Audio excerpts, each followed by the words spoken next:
Welcome back to History of Games. Spooky edition, because it's October. It's going to be horror themed games. Why? Because it's October, and that's what everyone does. It's horror time, spooky season. Let's get into it. So today we're going to talk about the sci-fi horror game, Dead Space, and fuck, it was good. This game takes place in 2508. USG Ishimura is a planet cracker, which is a ship that mines ore from planets by cracking them. Who knew? So the Ishimura was mining on Aegis 7. It sent a distress signal. The CEC receives it. They send out the Kellyan to investigate. You arrive. Because of some issues, you end up crashing into the dock of the Ishimura, but then it's quiet. Too quiet. But then everyone is attacked and murdered by monsters. Except for a few people. There is Zach Hammond, the commander, computer specialist Kendra Daniels, and engineer Isaac Clarke. Yeah. So, if you're thinking horror game, space, who do you think you play as? The commander? False. False. You are the engineer in this game. You're Isaac. Finally giving the engineers some good rep.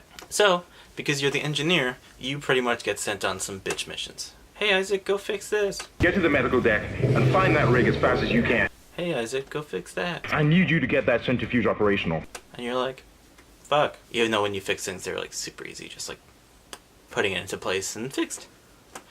But I guess that's how much better things are in space in the future. Look forward to it. As you go on your Mr. Fix-It missions, Isaac, can you get back to the bridge? you come across audio logs and regular logs about what happened beforehand on the ship. Turns out not great. While going through the ship, you found out that the crew found something called the Marker. The marker is glorious and divine. You know that. So it's a red marker. It turns out to be an alien artifact. It actually has been known about by the government. Little do you know, but you don't know yet. So you didn't hear me say that. So it emits an electromagnetic field. Because the marker doesn't have a source for where the electromagnetic field is emitted, researchers from Earth think that they could use it for endless power. Michael Altman, head researcher for the project, the super secret project, he leaked that the marker existed and what its potential could be. So, because of that, Earth's government was not happy. So they had him assassinated. But his information got spread too wide. He became a martyr, and it was pretty much the beginning of unitology. Unitology is a belief that the marker will unify mankind, because why wouldn't it? Back to the Ishimura. So as you continue exploring the ship more, you find out that once the marker was brought aboard the ship, The colonists were experiencing widespread dementia. It seems to be related to some artifact they found on the planet. Something called the Marker. and then everyone started to kill each other. Yeah. Worth it. That's my worth it winner. This is where the fun shit starts.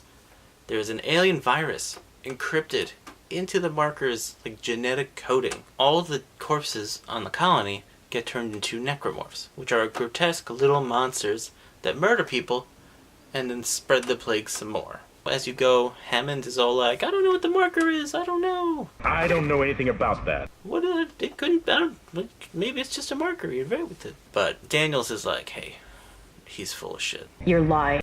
He knows what the marker is. When were you going to tell us about the artifact, Hammond? This marker. I'm gonna keep making this face at you.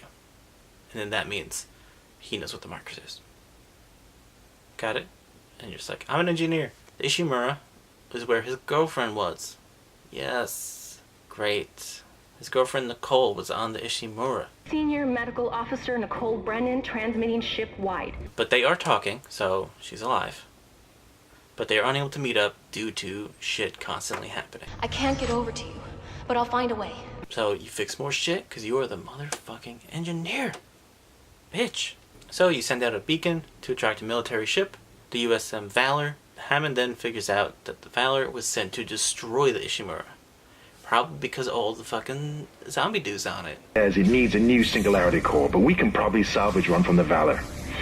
They take the Singularity core because, I mean, everyone knows the Singularity core. It's like Engineering 101.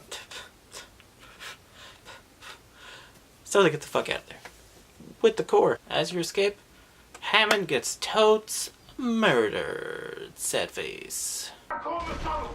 Don't wait for me!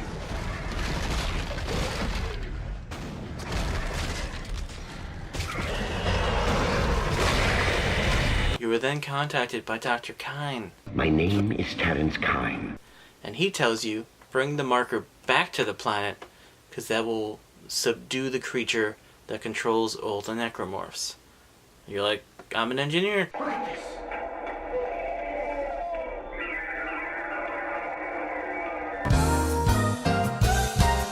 He helps you get the marker onto a shuttle. Awesome. We're doing a great job, guys. Teamwork. T-E-A. Oh, Daniel's murders kind. Work. So, she then betrays you, murders kind, I suppose I should thank you for finding the marker. and is like, hey, I work for the government. Oh, cool. What a twist! What a twist! So she's like, I work for the government, later bitch. So then Nicole is like, hey, I'm here to help you. You can pilot the shuttle remotely from here. So she helps you recall the shuttle. You bring the marker back to the planet because you're a good boy. You, Isaac. I always believed in you. I knew you'd return to me. We are whole again, Isaac. We are whole. So then Daniels comes back again because, God. She then shows you the second half of the transmission you started watching in the beginning of the game. It's your girlfriend, Nicole. She kills herself because she's on the ship with all the monsters. So, before you get there, she commits suicide. And yet this whole time you have been talking to her. Riddle me that. That the marker has been giving you hallucinations, that she's still alive, she's been talking to you, and guiding you to get the marker back to the planet. So this whole time, it's just been the marker fucking with you. But then, the hive mind wakes up.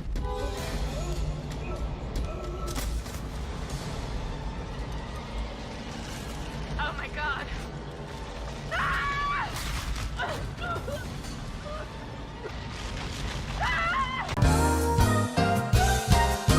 And totally murders Daniels. Yes, some good news. But then of course you have to fight it. So you fight it, you shoot its limbs off, murder it, cool, good times. So of course the planet's exploding, because why wouldn't it be? You get in the shuttle, you're leaving, you put the last transmission and Nicole back on, and you cut it off right before she, does the bad thing. But then, you hear a noise.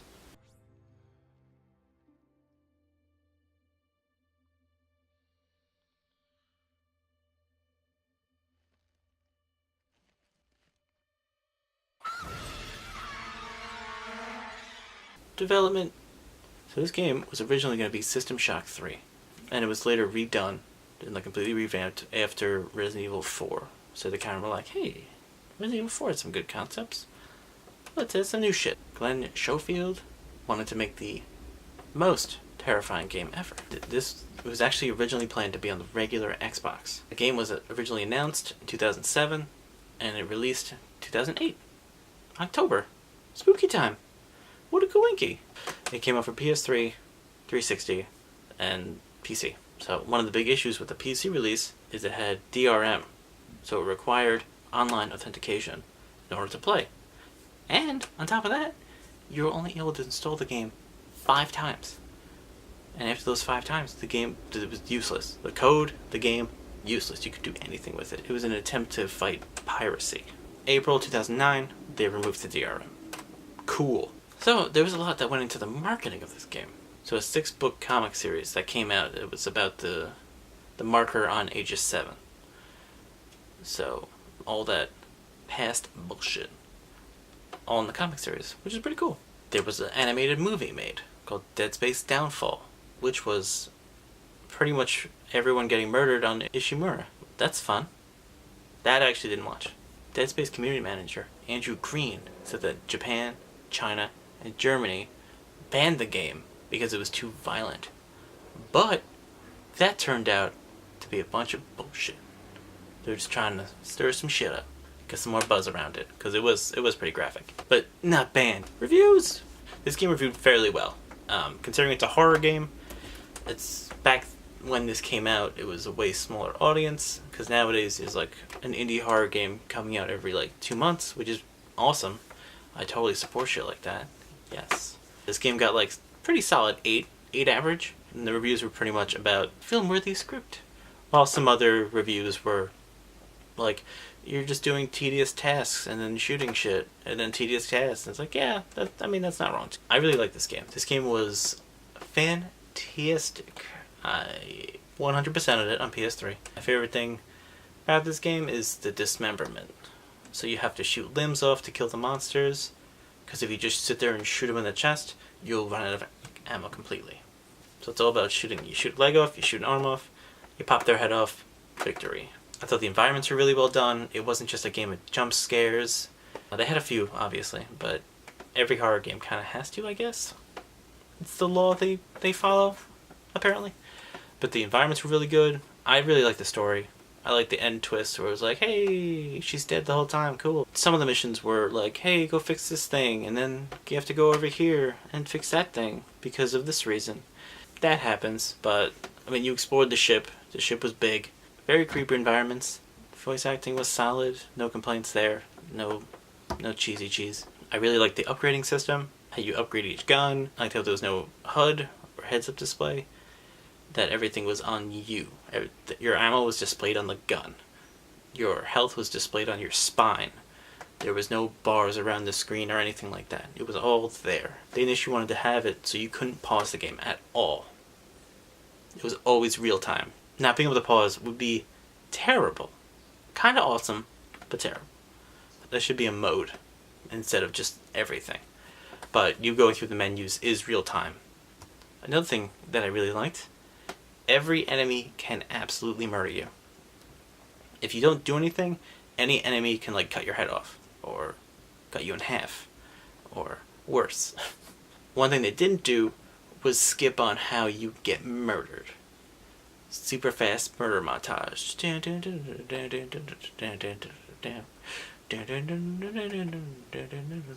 And you totally get your ass kicked in this game. The whole series is pretty much Dead Space, semicolon, Isaac Clarke, and the terrible, horrible, no good, very bad, eviscerated. The biggest thing about this game series, you can aim and walk at the same time. Same time. So, you're an engineer, and you can aim the gun and step.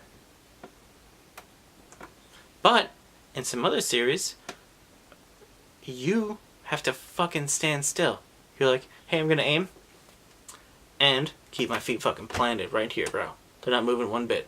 I'm gonna turn and shoot, and turn and shoot, and turn and shoot, and turn and shoot. And they're special agents. You're an engineer, and you can strafe. You can walk and shoot at the same time. Engineer. That was me complaining about Resident Evil 5 and 6. Okay. So that was Dead Space 1. Did you like the game? I know I did. Did you like the sequels? I like those too, even though 3 got a lot of shit because it had microtransactions. But that's EA. The game was still really fun. I know the biggest complaints were it's more the same. But I mean, what series isn't? Was Resident Evil 2 that different from Resident Evil 3 and 1? No, not really. Different story, different environment. Difference. That's it. That's how sequels work. So, do you think the plasma cutter is the best weapon in the game? I think so. And if not, I respect your opinion, but that's wrong. That's fucking wrong. It's the best gun ever. Thanks for watching. I'll see you jerks later. Or will I?